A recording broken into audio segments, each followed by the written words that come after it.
Today, Republicans came up with a plagiarized counteroffer to the president's budget proposal, and it includes some of the same ideas that sent Mitt Romney into a forced political retirement that, according to the Washington Post, he is not enjoying.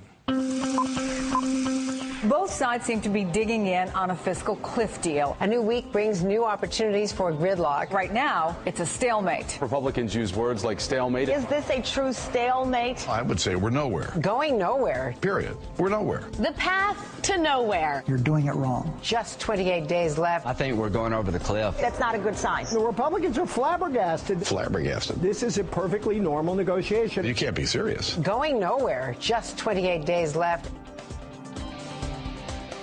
I feel almost sorry for John Boehner. Does John Boehner have control of his caucus? Will John Boehner lead his caucus? Is he leading his caucus, or will his caucus lead him? Tea Party 2 is going to dwarf Tea Party 1. This base of the Republican Party, Tea Party 2, who Grover Norquist represents, is going to dwarf Tea Party 1. This is embarrassing. He's the problem. He's willing to act like the election never happened. We're not getting anywhere. I think we're going over the cliff. It's the GOP who have been short on specifics. I would say we're nowhere. Period. We're nowhere. The Republicans have their plan, and it's great news for the rich. The same exact policies. This shows that Republicans are really chicken hawks. You can't be serious. Chicken hawks when it comes to reducing the debt. Get serious. We're not getting anywhere. the path to nowhere. Be prepared for the plunge. I would say we're nowhere. Period. We're nowhere. I think we're going over the cliff. There's clearly a chance.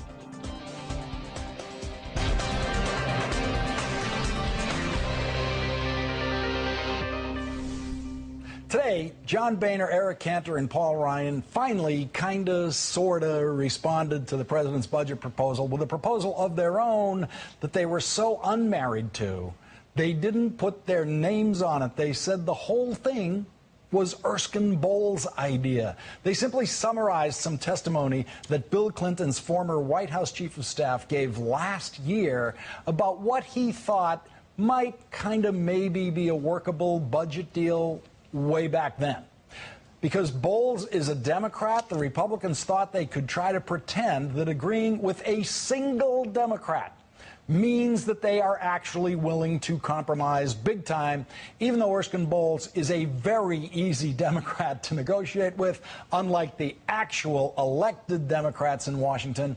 In other words, Erskine Bowles is willing to compromise on things, or was willing to compromise on things, that the Democrats are not willing to compromise on, which means that agreeing with Erskine Bowles is utterly meaningless on your way to trying to get a deal with the President of the United States. Erskine Bowles' proposal included a $600 billion cut in Medicare spending, which he achieved by raising the Medicare eligibility age. So Republicans just proposed raising the eligibility age for Medicare, a proposal that polls show is supported by a full 30% of the American people and rejected by only 67% of them. White House Communications Director Dan Pfeiffer rejected the House Republicans' counteroffer and repeated that any agreement must include some higher income tax rates on top earners. The Republican plan would raise tax revenue by not extending the current Obama cut in payroll taxes. But the Republican plan still refuses to raise the top income tax rates. Yesterday, Treasury Secretary Tim Geithner made it clear that there can be no deal without higher top tax rates. Last question. Can you promise that we will not go over the cliff? No, I can't promise that. That's a decision that lies in the hands of the Republicans that are now opposing increases in tax rates. If they recognize the reality that we can't afford to extend those tax rates, then we have the basis for an agreement, and that's going to be the responsible thing to do. And my judgment is they're going to do it. Joining me now, Ezra Klein, a columnist for The Washington Post and an MSNBC analyst, and the Huffington Post's Ryan Grimm. Ezra, what do you make of this Boehner proposal that was actually just kind of cribbed from Erskine Bowles? Two things. One, Republicans are terrified by the polls showing that they're immediately going to get blamed if we go over the fiscal cliff for not being willing to compromise. I mean, the reason you initiate the kind of Erskine-Bowles plan is you're hoping that people will say, well, look, they're compromising. They're going along with what the former Clinton chief of staff said. It's important to know that when Erskine-Bowles brought up this idea, it wasn't his plan.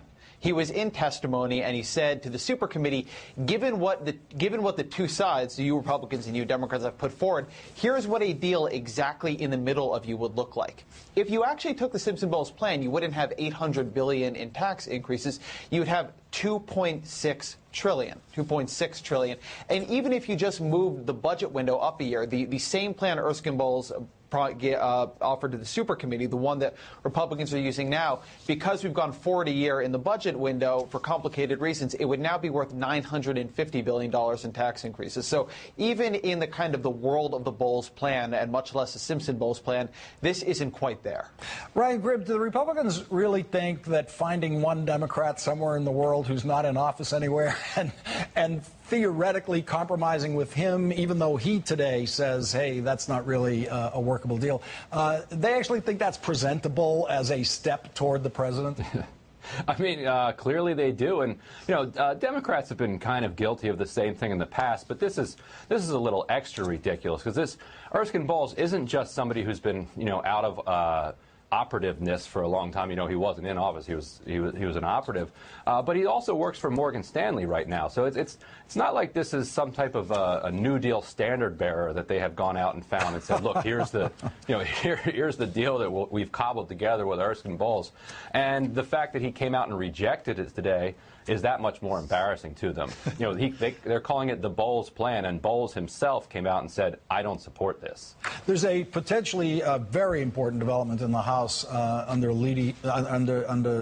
Minority Leader Nancy Pelosi, saying that she might move to what they call a discharge position. She said, instead of wasting the public's time, House Republicans should allow a vote on the Senate-passed middle-income tax cuts. Democrats are filing a discharge petition to force a vote on extending the middle-income tax cut on Tuesday at noon. Ezra, the way that House works, of course, is it's very hard for the minority to ever get anything to a vote. This is the only way they can, this rarely used discharge petition. How does that look as it develops? It's a little bit hard to say now. I mean, usually you don't end up getting to the discharge petition because if it's going to work, it scares the majority leader enough that he moves it, or the speaker enough that he moves it. But if it could work, there's some chance, and I've heard some people suggest maybe, that Boehner would be happy to have that happen, because then it gets a vote, maybe it even passes, and he doesn't get the blame for it. It happened despite his objections. And remember, this is already passed in the Senate. McConnell didn't filibuster the middle-class tax cut extension, so you could actually have some. You can easily imagine a scenario in which this part of it, the middle income tax cuts, get taken off the table early. There's also been reporting from John Carl, I believe at ABC News, saying that the Republicans have developed what they call a kind of a doomsday scenario plan, in which if we really hit the fiscal cliff and they really haven't figured anything out, they just let the Democrats have the middle income tax cuts, and then we go over the cliff, or over the curb as you would have it, and then we begin in a month or two to hit the debt ceiling, and yet now Democrats don't have the leverage of the tax cuts. I'll be honest with you, Lawrence. I have tried to figure out what the political advantage of doing that would be for the Republicans. I've had no success figuring out the strategy behind that plan, but certainly there are smarter minds than mine over there, so maybe they have some bank shot idea where getting the tax cuts done will actually help them and not the Democrats. Well, I'm going to read what ABC News is actually reporting about this. They say House Republicans would allow a vote on extending the Bush middle-class tax cuts and offer the president nothing more. No extension of the debt ceiling, nothing on unemployment, nothing on closing loopholes. Under one variation of this doomsday plan, Republicans would vote present on the bill, allowing it to pass entirely on Democratic votes. And Ryan, not only would it pass entirely on Democratic votes in that scenario, but the Republicans would still be holding the debt ceiling as something that the president would have to come back to them for after all of that was done.